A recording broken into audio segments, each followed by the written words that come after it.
లేదు. రా పోదాం. రానత్త, నేను రాను. నేను ఆబ్దికం పెట్టినానని మా అమ్మ సంతోషపడినదని నాకు తెలియాలా?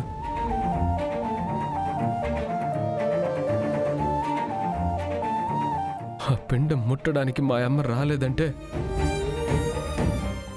ఈ దినమే కాదు, ఎన్ని దినాలైనా నేను ఎదురు చూస్తూ ఉంటా.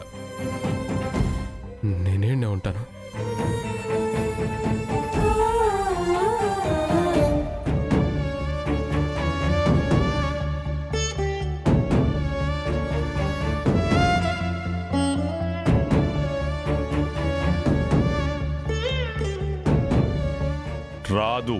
రాదని అర్థం అవుతుంది కదా. ఇప్పుడు వాడు కన్నీళ్ళకి కరిగిపోయో నీ కన్నీళ్ళకి కరిగిపోయో వస్తుంది అనుకుంటున్నారా? ఎప్పటిదాకా రాంది ఇంకెప్పుడు వస్తుంది? వదిలేనమ్మా.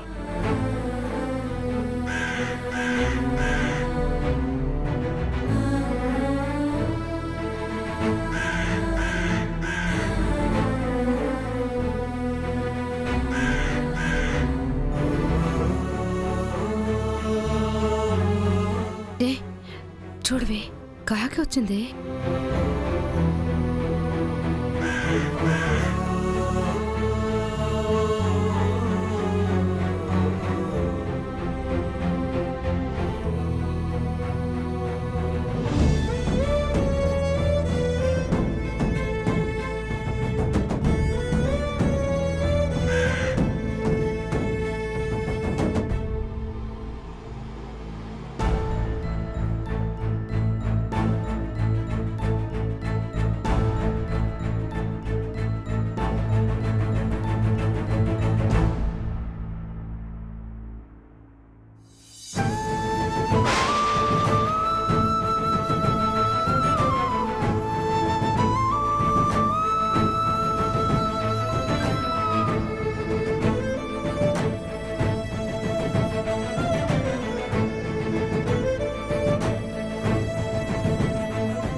నేను చెప్పినానా?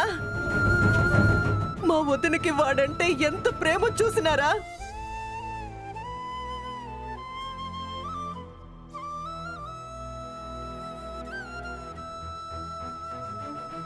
ఇప్పటిదాకా అందరూ మాట్లాడినారు కదా, వాడి చేత్తో ఆబ్దికం చేస్తే నచ్చదో, వాడి చేత్తో పిండం పెడితే మా వదినకి నచ్చదో అని.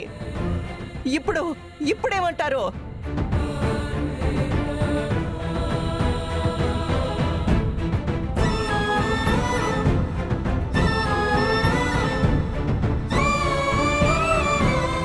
ఏమన్నా?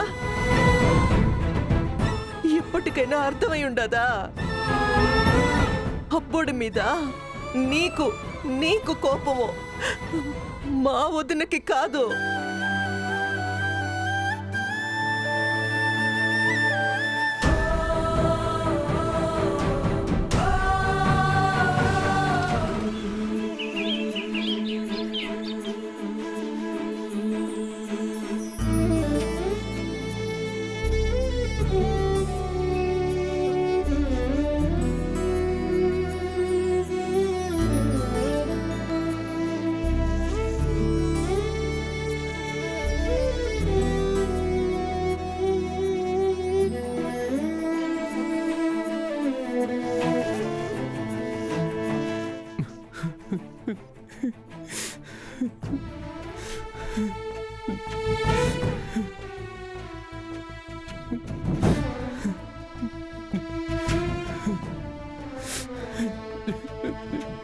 చిరంజీవి,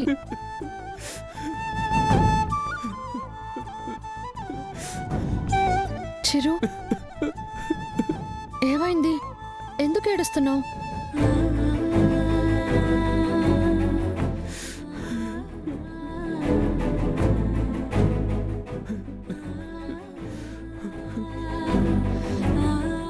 ఒకప్పుడు నా గురించి మా ఇంటి ఇంట్లో మా అమ్మ ఆలోచించేది. మా అమ్మ నాకు దూరం అయినాక మా అత్తొక్కతే ఆలోచించేది. రాత్రి జామునొచ్చిన ఎదురు చూస్తూ ఉండేది. నేను తిన్నానో తినలేదో కూడా తెలియకుండా పడుకుంటే లేపి గోరుముద్దలు పెట్టేది. ఇన్నేళ్ళ తర్వాత నా గురించి ఆలోచించే మనిషి, నా కోసం మా నాయన్ని కూడా ఒప్పించే మనిషి నువ్వు వచ్చినావు.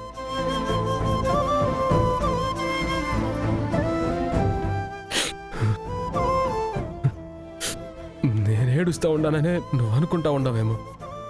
లేదు, ఆనందం.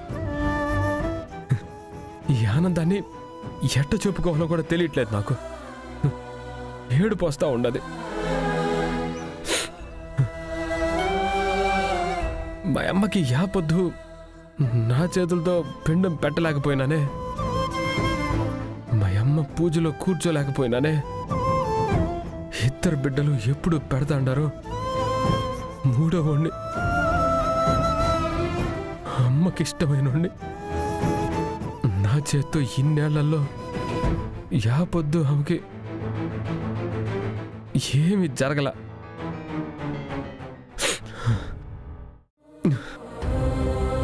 ఆ బాధ ఎప్పుడూ ఉండదు. ఈడ ఇంట్లో ఆర్థికం జరుగుతుంటే నేనాడనో బార్లో కూర్చొని తాగుతూ ఉండేటోడిని. మరేం చేయాలన్నా, ఎవరికి చెప్పుకోవాలా?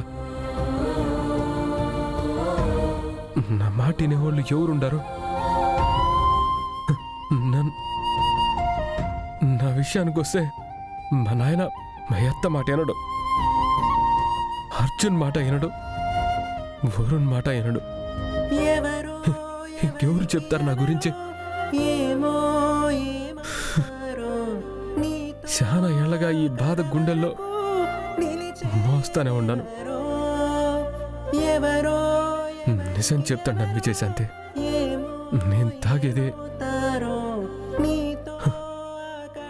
ఆ బాధ మతికి పెట్టుకోకుండా ఉండడానికి. ఎన్ని తూర్లు మా అమ్మ సమాధి కడిగిపోయి సమాధి మీద పడుకొని ఏడస్తా మా అమ్మ ఒళ్ళో పడుకున్నట్టు ఫీల్ అవుతానో తెలుసునా నీకు? ఎన్ని తూర్లు నా బాధను చెప్పుకుని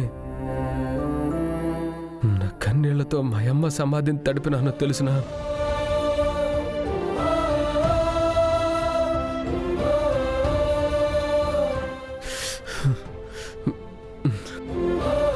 అందరూ తాగి తూగే నా ఒళ్ళు చూసినారు గానే నా మనసుని ఎవరూ చూడలా.